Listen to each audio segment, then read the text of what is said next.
मां सभिनी खे भलीकार। असां वटि राशिद महमूद सुमरो साहब मुसाफ़िर आहे। साईं अस्सलाम वालेकुम। वालेकुम अस्सलाम। पहिरियों त इहो पुछूं साईं तव्हां वञूं काॾे पिया? साईं सुबह सफ़र, शाम सफ़र, ज़िंदगी का अंजाम सफ़र। बे मुसाफ़िर जो मां भुल में सामान खणी आयो। अब सदाई तुंहिंजा कम इहे आहिनि, परावा सामान खणी। दादा हिन दफ़े पुलिस जे साम्हूं मुंहिंजो नालो न खणिजांइ त राशिद साहब जो सामान हो मूंखे बि माराईंदो। क्रिकेट में सही बैटिंग वधीक या वरी बॉलर? न बैट्समैन भला रहियासीं, न बॉलर भला रहियासीं। ॿियो कुझु ईंदो थी हिन खां अलावा? मोटरसाइकिल हलाइण ईंदी आहे बसि ईअं त पोइ मूंखे बि गारियूं ॾियणी ईंदियूं।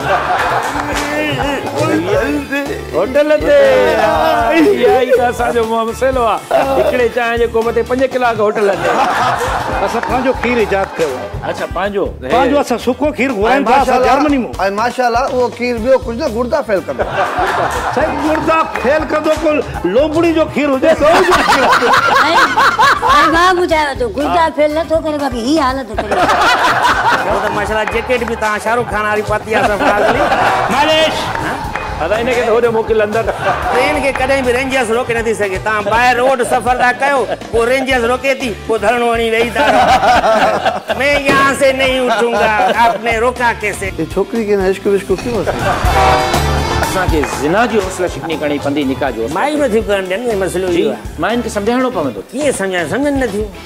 असां चऊं था बाबा टे कयो शादी हुनजे लाइ 2-3 ॾींहं मां सां गॾु रहो त मां क्लास ॾियां।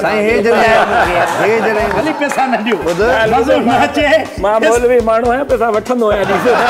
फिल्म ॾिठी पहिरियों दफ़ो वञी हिकिड़ी जुरासिक पार्क। यार इहो बार फिल्म बदनाम करणु चाहिनि था।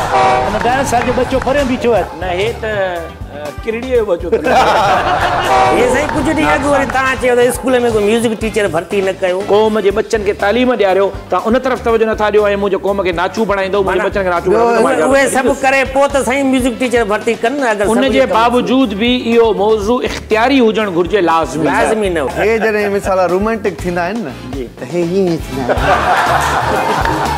आहिनि। रोमांटिक लॻंदा आहिनि।